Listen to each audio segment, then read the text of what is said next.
over like 110. Highest it's ever been. They won't admit me. And I say, well, I don't know what's going on. I don't feel sick.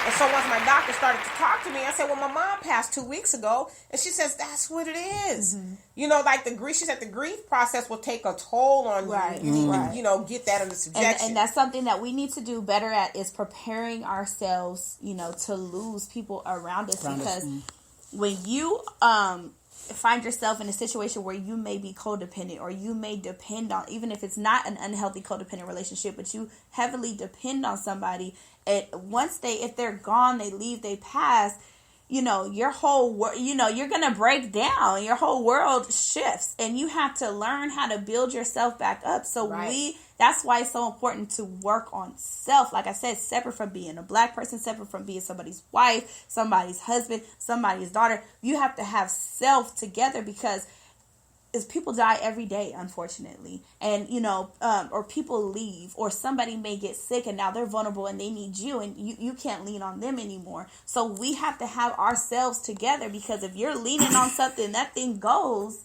You know, now you have to build yourself up from yourself, and that loss. Struggle every day. I mean, I'm a living witness, so I understand, you know, where Al is coming from, and that's why. And so I'm telling him he needs to see somebody. I probably should see somebody, right? Yeah. And D. Leon, you say you also have to take into consideration that the daily trauma that black men and women face puts us on edge with everyone, even if you haven't lived a stressful life. The world and its views towards you is going to stress you out to a point to where you have post-traumatic stress syndrome. See, that's my point. As a black, just being a black person, disorder. You have the symptoms of mental illness. I mean, because it's just tough living. Because those traumas, for people who don't understand the post-traumatic slave disorder, if you will, that is, as Dr. Joyce DeGruy talks about, things that are passed down to us even in 2020 from slavery. The things that we would call traditions or ways of life. And the culture. Yeah, those things just continue throughout the generations, and we still suffer from those things, in addition to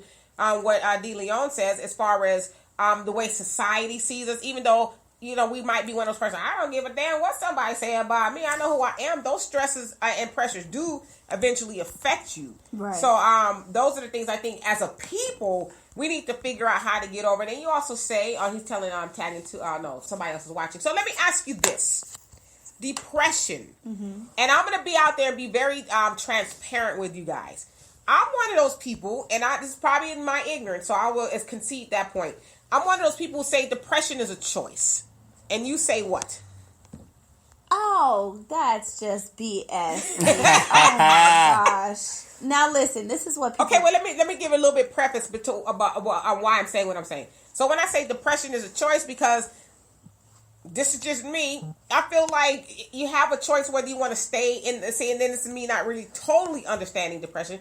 You have a choice whether you want to stay in the funk, because that's how it's been described to me. It's just, you know, this dark cloud over you. Or you have a choice to snatch back the curtains, turn on some good music, and, you know, shift the atmosphere a little bit, if you will. But that's not... If you could just play some music, you're not depressed. You just sad and having a bad moment. And that's the thing. That's just so important, is that what people don't understand is that depression, especially with reoccurring episodes, is a chemical imbalance. So what does it feel like? And have you ever been depressed? Okay, so Donna, have you ever been depressed? Yes, absolutely. I'm in a depression right now, they say. Okay. But I don't know it. You know what I mean? It's like... Okay, so describe that, because I've probably been depressed and don't know it. Okay, so what does that mean? This is what people don't understand. Like? So your frontal lobe right here is very important when you're growing up as a child. This is when you take, and I'm learning this in psychology too, this is when you take in a lot of things about personality, yourself, problem solving, and all of these things. And so when you're going through traumatic events when you're young, that disrupts your development in your brain, because you, at the same time you were learning how to problem solve or potty train or start a new school or these things, your ABC is the same time that you may have saw, you know, daddy hit mommy or something like that. And so now it's disruptive. Schism is taking place. Right. So now anytime you may have to use those skills, or those skills may become under stress, like you're at work, you have no control over the situation, the same way you didn't have control over your daddy, you know what I'm saying, maybe having some issues or whatever, a heart attack or something. Now it's conflicting. And it may not be necessarily PTSD, but your frontal lobe has not developed correctly, and so when you're stressed and triggered, that may bring on a depression. Depression is aching. It's not just I'm having such a bad day. Yeah, there's people who do this piss me off. There are people who do stay in that kind of funk, but depression for me is ache. It's an ache I can't get rid of. It's negative thoughts. So is it a physical ache, or is it? I feel my depression. Okay, I do. I feel it. It's like an alarming sense of like I'm crushing on the inside. Okay. It feels like I tell myself this person doesn't love me. This person doesn't care about. It's this negative self-talk that comes on, and so you're not sitting there thinking like, you know what, girl, just get up and go do that. You're not thinking like that. It's just like, what am I doing this for? This person don't care about me. This person done said this and that, and that's honestly, and people don't understand because they have no control over how their brain works. They don't, just like, dementia isn't a choice, and that's in the brain. Okay. So is depression. And so we as Black people, because we had ancestors who were slaves, we told ourselves, well, everybody before us went through something worse than us, so we're not allowed to be depressed. So that's the reason why in the Black community, people have just shut off the idea of depression, because your life could be worse. We do hear that a lot, and I've actually said that to people who've come to me and lamented about something going on, and I, hear them out. I'm not I get accused of being incompassionate. I guess it's true depending on who you ask, Al or Deanna. But some people, I'll give you the advice you need, but I'm like, don't keep coming to me with this same old stuff. And that's why we need therapy.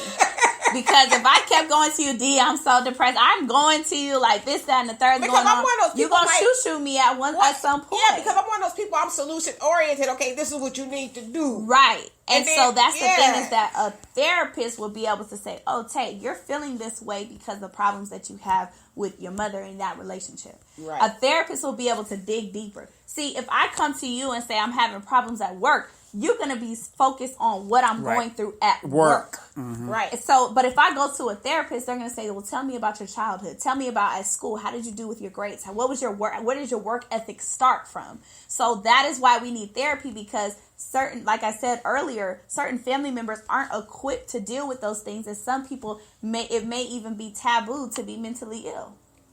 I get that. Okay. So maybe I should stop saying you're not depressed. You should have some empathy. Yeah, I do. And remember, maybe I need therapy because I don't have it.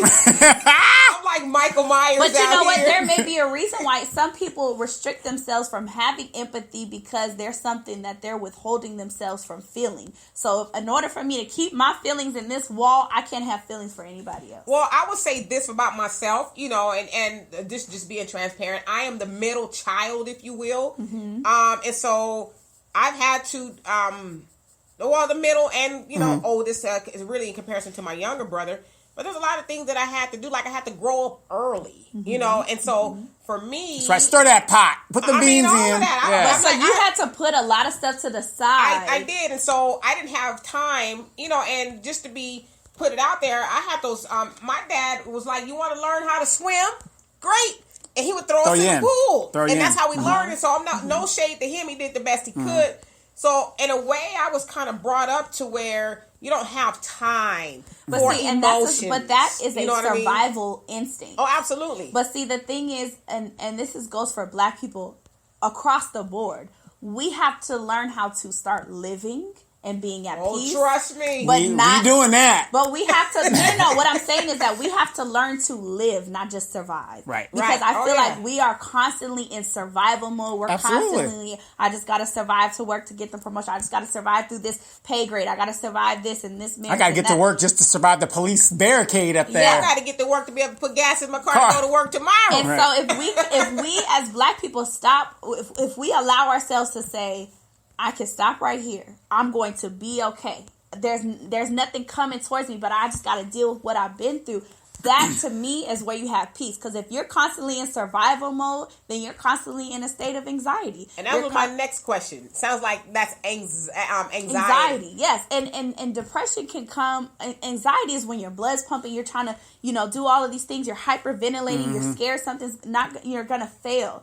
Now, depression is the aftermath of all that when you do fail. Is that the bipolar situation? No, bipolar is really not what people think it is at all. And a lot of people say, I'm bipolar because I could be hot and cold. Yeah, that's what I've heard. Bipolar is having manic episodes. Right. So you can go from a state of deep depression to where you can't even get out of your bed, or you could be manic, which means that you're out shopping, spending money that you don't have. You're cleaning the house. You're jumping around. Now you have this euphoria that you've been overwhelmed with. So bipolar isn't just your mom lets you get McDonald's this day, but the next day she's like, no, we got food at home. So the black community does have mental illness. That's not bipolar. Oh, okay. I'm just saying, because that sounds like the symptoms of my kids got to have a good Christmas. They'll go into debt. It's like almost insanity. I mean, that's just being fiscally irresponsible. So that's just something completely different. But most people do not understand a manic episode. Right. Okay, gotcha. And so a manic episode is the height of bipolar. So, and they have like bipolar depression. There's a lot of things. I'm not, all the way equipped to it, but there's a lot of different things that, control their personalities and things like that. And so when people say, and that's why I hate to get on, Facebook, and you see girls are like, I'm bipolar and I'm this and I'm that. So if he deal with me, he gotta love me or whatever. It's while her boobs are sticking out and she's got the clown hair on and she's, Not even be on some. He need to go see somebody. Right. I don't appreciate that, because there's a lot of people out here struggling to keep their families together because of the actually being bipolar, right? And so it's very hard, or ADHD. Someone very close to me was diagnosed with ADHD, and even if they may not have it, they exhibit a lot of the symptoms. Well, because it's fair to say, especially, and I'm gonna get to you guys' comments, especially with something like ADHD, they say it's a myth. Have you ever heard that? I've heard of that, but when it's like with kids, it could be a myth. But when you get to adulthood, that is where you see, okay. Yeah, because I know some adults. And they don't grow out of it. Yeah, and it turns into OCD and, a whole other things attached to it. And so, Al, you say, I saw your joke, I ain't gonna read. You said to me, the best form of therapy for any situation has always been laughter. And you're saying for you. Yes, yeah. I would say that's true. Laughing sometimes does shift your mood, but to Tay's point, if you're depressed, it's something more than, I just needed a good chuckle. Yeah. And you also say, Al, Demetra Ron, that's his friend Ron, is totally with you. He said, if I gave you the solution and the answer and that's not good enough, I'm not going to keep saying the same thing. You can get the F out my face. What does it no longer, because it's no longer my problem. See, this is the thing though. So now what if you let's say I were to come to you. Oh, I'm so depressed and blah, blah, blah. Girl, you need to get over it. You focus on that baby. Do your thing. Now what happens if you wake up 2 o'clock in the morning and I kill myself? Well, I'm not quite that bad. I'm just saying. Yeah, no, because I'm one of those people. I consider myself to be compassionate. But, and I'm not just saying just I know, in general. But I'm saying because if you're like me, and I'm just using myself for an example, you've had a whole host of people. Lord have mercy. Lean on you. Leaning. And I'm talking about from my young, my Lean 20s, on me. including having a child, all the way up to recently. Right. And so I'm to the point, I'm like, you know what? You got 5 minutes. Get off. I get that. My mom, my stepmom, I asked her if she could watch my baby for 30 minutes while I was downstairs making my vision board. She said, girl, no. She said, I had enough. I'm done with the kids. Not even 30 minutes. That's it. And I get that. But see, that's the thing is that even if we can't handle it, we have to be able to point people in the right direction to get the help. Because I don't want to send somebody away and say, you need to get over it. Yeah. I don't want to send somebody away and say, oh, well, I've given you enough advice. This is what you need to do. This is what you need to do. I would say, look, if you are still struggling at this point and nothing is working, I think you should sit down and talk to somebody. Right. Now, what if, because I'm one of those people, I'm really good at reading people, I think. No, you're not. You're not. Your husband's no. I ain't talking about things, okay? There was good. some other stuff kind of convoluted my judgment. All right, you gotcha. So anyway, What about if you see a person is self-inflicting, not necessarily hurting themselves, right, but they keep getting into situations that causes them to have drama and trauma? Let their knowledge take them as far as they go. Is that the advice you would give? Or I'm gonna let your knowledge let you take you where your knowledge is gonna take you. I do feel like my favorite word for the past 6 months has been accountability, and I do feel like if anybody found themselves in drama all the time, it's like, okay, well, what are you doing? Because a lot of people want to stay in the victim stage. Yes, and so because of that, do you think that feels good to be in the victim stage? Because I ain't no damn victim. No, man, because you see some people who I get what you're saying. I think for them, it's an escape from their own accountability. It's their escape from it's how their solution. I'm the victim. I did this. I know people who will do something to you, and then as soon as you react, they make it about them. You know, and so it's like, well, you did this. No, I didn't. I didn't do this. See, I'm really good at, nah, son. Yeah. We gonna deal with the issue at hand. This ain't got nothing to do with me. Yeah. Right. And so with people have to understand accountability to say, are you being abused or are you being a victim? Because sometimes you could be one without the other. And then I've even had to tell people, if you look at a certain person's life and they're a constant victim, you'll see it's not just one person that was their abuser. It's everybody around them. People who haven't even done anything directly to them. It's just indirectly. They've allowed themselves to become that victim. So yes, some people do self-inflict. Some people do to go back to an abusive relationship. Some of them do decide to stay in that situation or not get help. But a lot of that could be, lack of mental health in order for them to know how to get out of it. Okay. Therapy gives you the skills to learn how to cope in a healthy way. For some people, being a victim is their coping skill. Okay, great. Now, I want to say this real quick. We're getting a lot of feedback from people who don't want to. That's what our community. They do it. They go into his inbox. Yeah. Don't get my real name. But that's No, it's okay. But that goes to show you, the stigma that we have within the community. A lot of people are like, "This is a great show. It's a great topic. Yeah. Where we're going." So that's good. Now here's the question that you have to ask her. You're telling everybody should talk to a therapist, whatever the deal is. Where are the resources? I can't afford a therapist. So what would I do? Where would I go? Where if I wanted to go to a therapist, I don't have that kind of money, or I don't know what it costs. Where would I go? Where are the resources? If you're working and you have health insurance, every healthcare provider has behavioral health. The behavioral health department, so that's easy. Okay. So if I have we insurance. when we think of health insurance, we're like, oh, if I break my leg, I got somewhere to go. Well, look into your health insurance, because if the same way that you go to the doctor and you only got to pay a little bit here and there, you have your copay. Well, that's going to be the same thing for therapy. Okay. If you don't have health insurance, then look into your state or county benefits. Because good luck, because you see these people on the streets. But go ahead. No, I'm joking. honestly, and I'm gonna put myself out there. I had Kaiser through my father at one point. I did. You got old. He retired. You're right. You got old. No, I should have been on there. No, till anything. 26. Yeah, 26. But he retired, and so I no longer had that. So what I did is I went through Medi-Cal, I went through IEHP, and then I got hooked back in with Kaiser. So now I'm in Kaiser. Right. I don't work. You're back in the same. I'm back in the same position. And here's the thing. I'm glad you said that, because you need help. You got to get mentally healthy. How much is that worth to you? Right. The stigma, I don't want to be on Medi-Cal, I don't want to be on welfare. That's what it's there for, to help those who need the help. And I'm not on welfare, but I got Medi-Cal.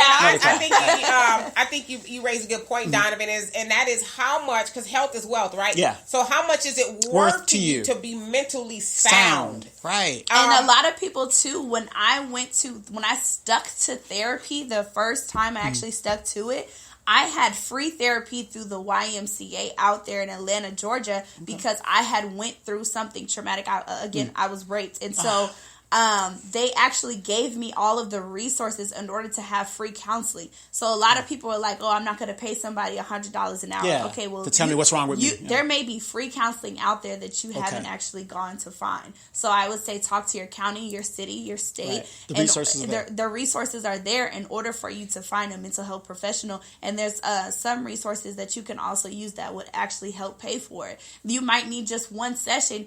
You could find somebody that will pay you, or that will only charge you $50, and you say, "Hey, family, you know, the same way you would send $50 for Christmas or whatever, or my birthday. Cash app. Can you, can 5 people cash at me $10 in order for me to sit down with a therapist for an hour?" Right. Okay, so we talked about this earlier on in the show.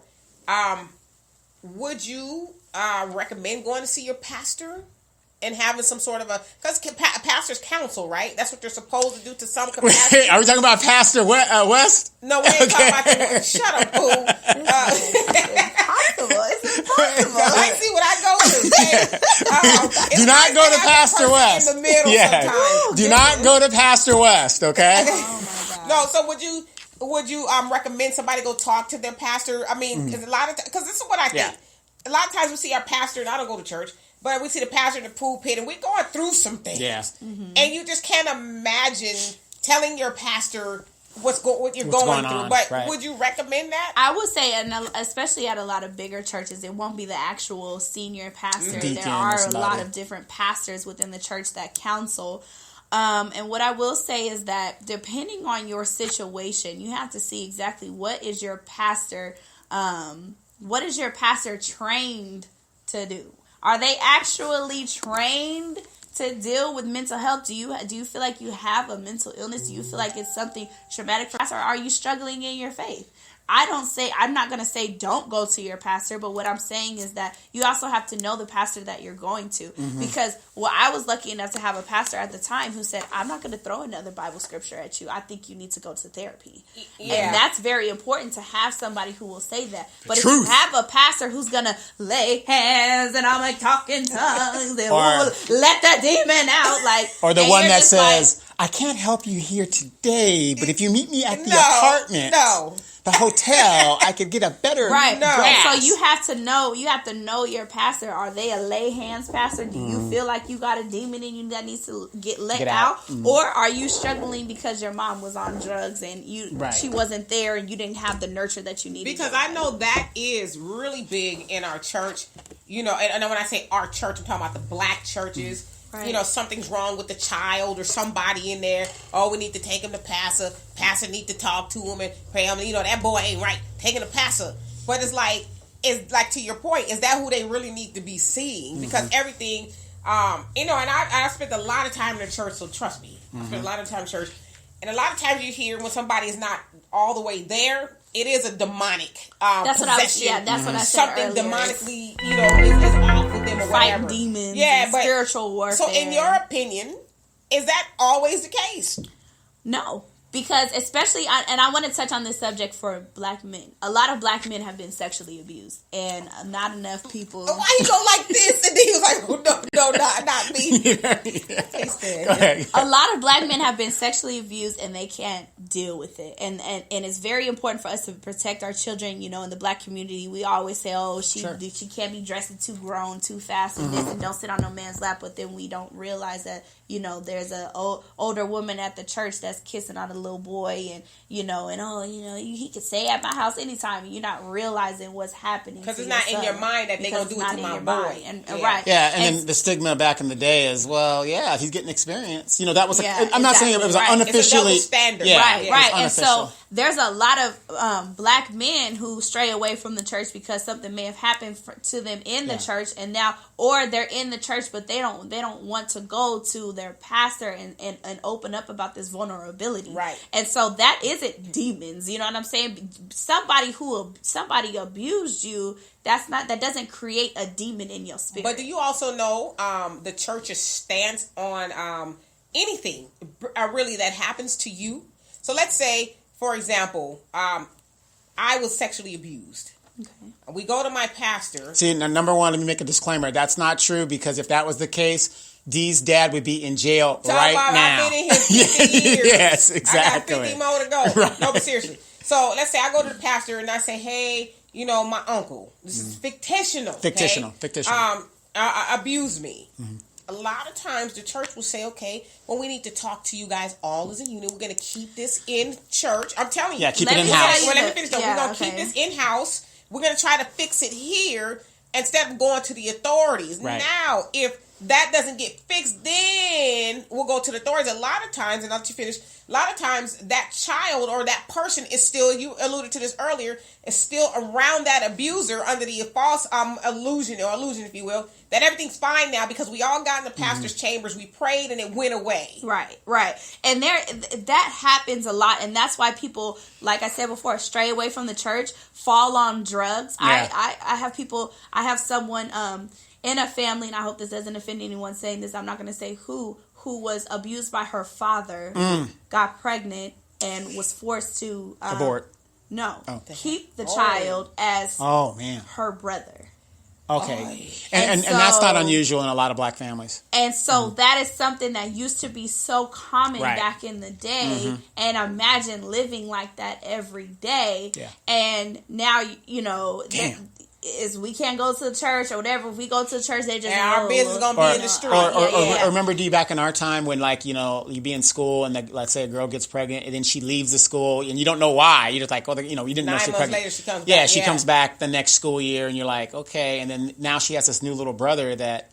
Right, but and that's something that is very common, and that's the reason why a lot of people fall into these issues, because now you have a whole family that knows something went wrong. You don't trust your family. You don't feel like they love you. You don't have trust in adults, so you don't have trust in authority. You don't feel like there's any checks and balances or any accountability, no justice for you or any of those things. So that's where a lot of people let go of their spirit.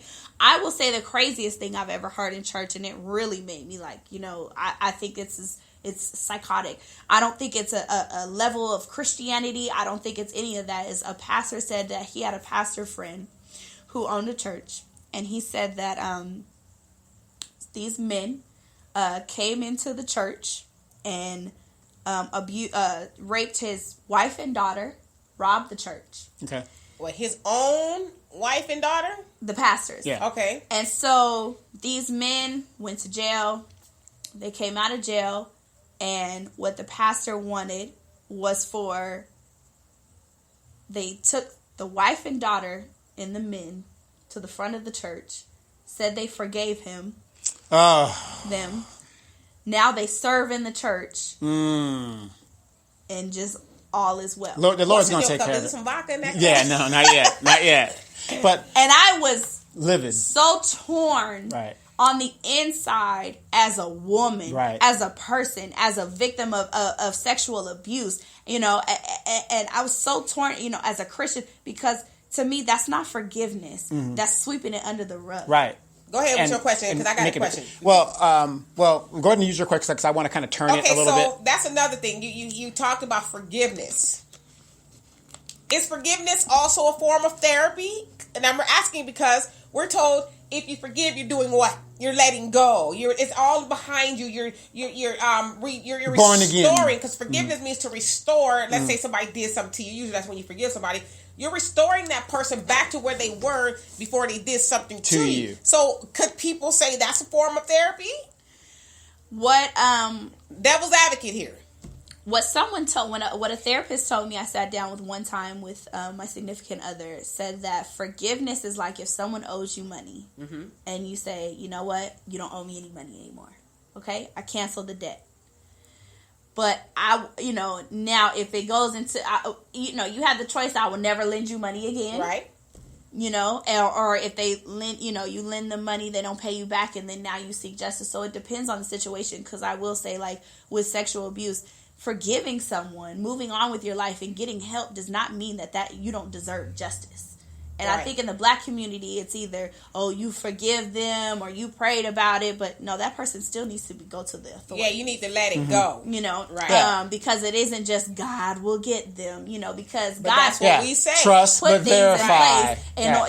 God put things in place in order for us to get justice. So forgiveness is a very, very hard part of maturity, accountability. It's very hard with Christianity and moving on. And a lot of times not forgiving somebody is what leads to a lot of mental illnesses in people and a lot of mental health issues, because you just can't let go. You are disrupting your peace in order to hold on to that person to be guilty, to keep that person being guilty. And a lot of times it's hard for us to see someone who hurt us go off and live their life, and the person who raped me, he was living his life. Right. I went to the police and everything, but and just think of the consequences of that assault. I mean, it could have been a so, child, and you got to look at that child. And so, and to me, I said, you know what? I have to let this go, because I could sit here and watch that man's life, or I could just go live my own. And so forgiveness is very, very hard. And I know it takes a lot. And sometimes we need a therapist to help us learn how to forgive. Because forgiving someone isn't saying that they no longer did what, like, you didn't do what you did to me. No, that's not. But I'm not going to treat you every day as if you did what you did to me. Okay. Yeah, and I get that, because I'm one of those people. I'll just be honest with you. I don't totally forgive in the forgiving process. I believe in the forgiving process. I believe in it on my end. I'm going to let it go, but I wouldn't, depending on how... I will make no statements right now. How egregious the thing that was done to me. Now, I'm okay. If you took the last piece of chicken, I'm going to forgive you and all of that. But if you did something... Okay? But if you did something to me that was horrendous, I will never forgive you. I can only... I'm going to make peace with myself. You can forgive people and not talk to them yes, anymore. Exactly. You can turn them in. Yeah, you're just done with them. You can Kiss on your grave. You can cut them. You can forgive. And this is the thing.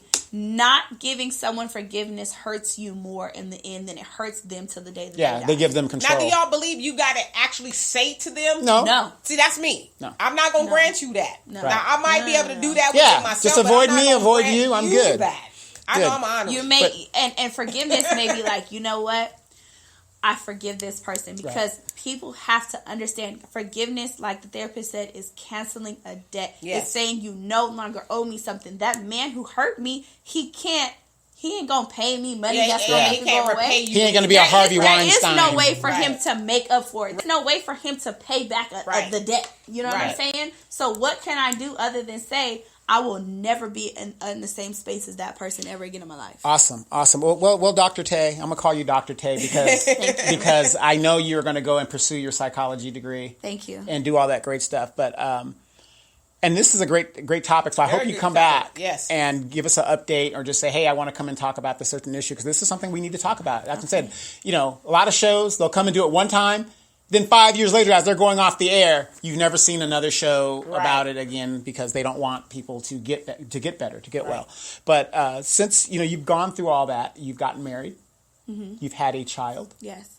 So how has that affected your life? Like now, I mean, looking forward from your past to attempted suicide, depression, all that stuff like that. Where's that got you? Where you're at now? Where are you sitting now? Are you looking good? Or what's so crazy is that in 2017 or 18, I don't know, somewhere early in the year, I think it was 2018, I ended up putting all of this stuff on my vision board. I wanted to get married. I wanted to eventually have a baby. I wanted to start school. Everything on my vision board came true that whole year. Wow. Be careful what you ask for. That's it. The Lord knows what you want. And it came fast.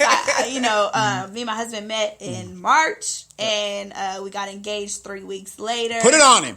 We got married in May. We got pregnant the same day. And so it was like,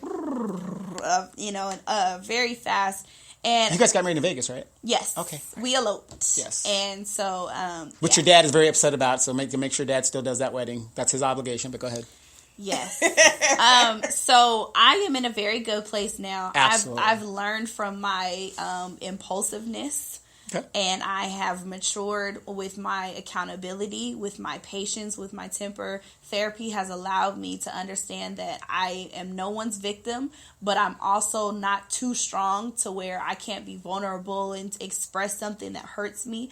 I've learned how to, instead of going off and instead of doing all these things, I've learned how to say, hey, what you said hurt me. Mm-hmm. Hey, I don't like that. Right. Or you know what, can feelings. we stop doing that? I learned how to really communicate, and so I've gotten so much, I'm in such a better place now. I went through a lot with my daughter. Just pregnancy alone was the longest process ever. I had PUPS at the end, which is where your body starts to become allergic to the pregnancy. So it was very difficult for me towards the end. And by the way, she was born how big?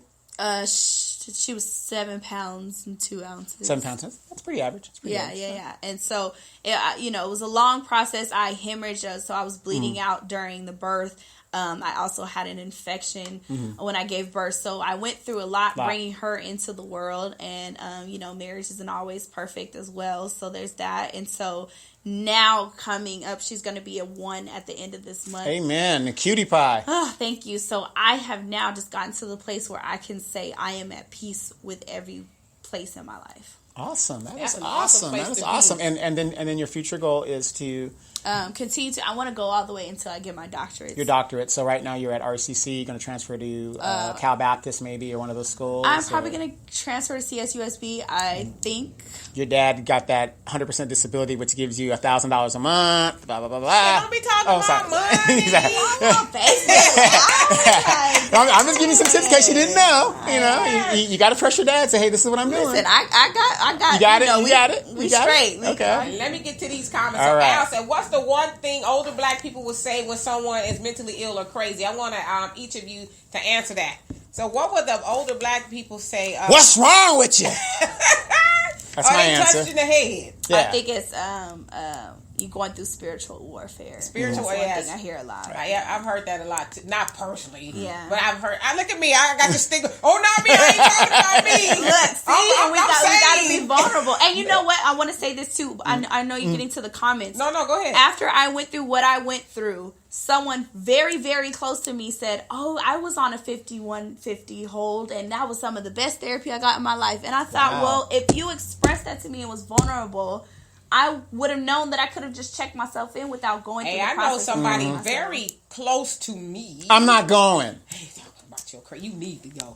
That goes, 5150 holes, and they're like, and sometimes they'll say, "I think it's time. I think it's time for me to go in there. I need to, And that's one thing I Yeah. wish we even spoke about today is the psych hospital is an amazing place. Yes. It's like a sleepover. So it's not that one flew over the cuckoo's Yeah. nest stuff It you is see. not. You wear pajamas, Well, you wear socks, yeah, you watch well, movies, you go to groups, you well, got 3 meals a day. Here's a personal situation. My ex-wife, she had to do a psych hold at the Naval Hospital. What did you do to her? What didn't I do to her? Hold that thought. And Al says symptoms for not. It says symptoms for not. It says some things are not forgivable. So that's what I think you're trying to say. Some things are not forgivable. And I'm one of those people who say that too. And Tay says forgiveness is allowing yourself the permission to let go and move forward. You have to heal from whatever trauma or experience and live life.